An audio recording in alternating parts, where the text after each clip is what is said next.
Man, oh man, guys, as the Call of Duty offseason does continue, well, we await what's going to happen this season when it comes to player fines out there, which we talked a lot about in the first ever Call of Duty League season. There were a lot of fines going around for saying some things you maybe should not be saying. One of the few players out there who actually drew change from his complaints was someone like Octane in a recent podcast with Attach. If you guys want to check it out, Attach now entering the podcast world with several good guests who I imagine will continue in the future to be Call of Duty pros as well. You guys want to hear from. It was actually Octane finally confirming what we thought was a possibility and hinted at, and also mentioned by CDL Intel, of him being a record breaker for paying fines last season, of which he says was in excess of $10,000. Just imagine you or me paying 10 grand or more for the words you say on Twitter, which is, that's expensive. But you were close. You were up there this season for how much trouble you got in sometimes. You were very outspoken. But can we pin down around like the area of how much you were actually fined by the CDL? Because you made it pretty apparent that you had a couple fines throughout the season. Multiple fines. I don't think I can say the amount. I tweeted that if it was over 10K. Yeah.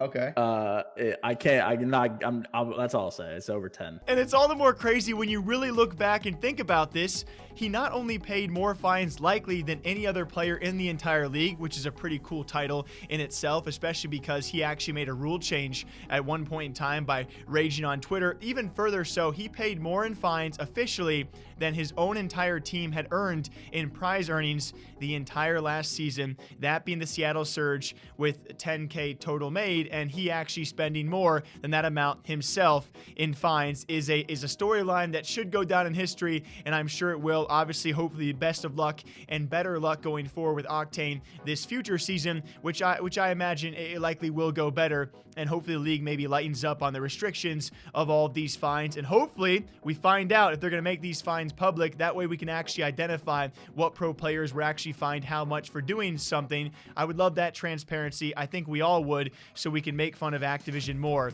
for how restrictive they can be of pros and their tweets, which I will say, at some points in time last season did get a bit out of hand. Now, speaking a bit out of hand, this next story is going to be from the Counter-Strike scene. Unfortunately enough, a CSGO team now leaving the organization. Ironically timed, we've talked a lot about match fixing on this channel. It was actually a team deciding to leave the roster known as Mustang Crew as upper management approached the players, and I believe it was actually one of the investors approaching the players to try and fix a match, as the organization, unfortunately so, can no longer pay salaries going forward, so they approached the players to try and fix the match. In response, all of the players have now left the organization. If you guys are Counter-Strike fans, it was actually ex-God himself, Doja, who was formerly a part of this team many months ago. I believe back in April is when he returned to CS and returned to Mustang Crew as I believe a founder, potentially an owner, co-owner of this roster, and then left in July. And it seems that he has left a He's been on the better half of things, leaving this organization. Unfortunately, so this team is now also left,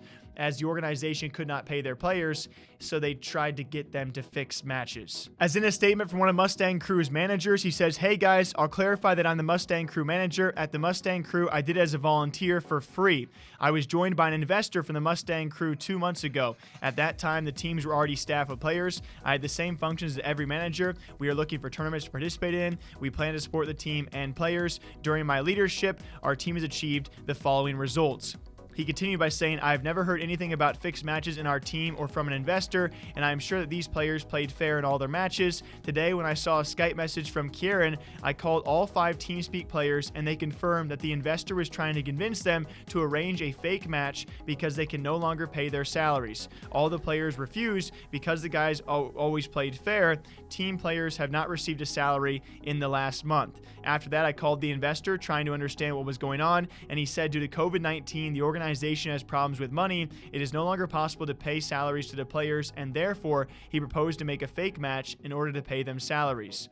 I believe that this is unacceptable for a professional CSGO team, and also fully support the team's players in their decision to end their relationship with the Mustang Crew org. I am also finishing my job with the Mustang Crew. If anyone else is interested in the former players of this team, I will help to find their contacts. So at the end of the day, it's just incredibly sucky to know that some organizations are forced in these positions. Of course, you could just simply disband the team, but if you are an investor and you're trying to find any last-second ideas to keep the team afloat, and you think, okay, I can't pay the players either way, the only way I can pay them is if we fix some matches, it seems like a pretty last-ditch effort. Luckily enough, this roster chose wisely not to fix because, you know, if you are caught, a lot of these do go unseen, but if you are caught, that can cost you your entire career. So nothing but respect to players out there who chose, rather than keep on going and maybe faking a match to get paid, they instead will be leaving the organization and cutting ties completely, and certainly not getting any paychecks for the near future as well. It's just tough to know that this probably goes on a lot more in every single esports scene out there, especially when you get towards the tail end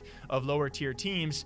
This is what it comes to. So either way, hope you guys all enjoy. As per usual, take a sip for me, all right? Drink that wa, drink that ka. I'll catch you back here sometime soon. Until then, take care.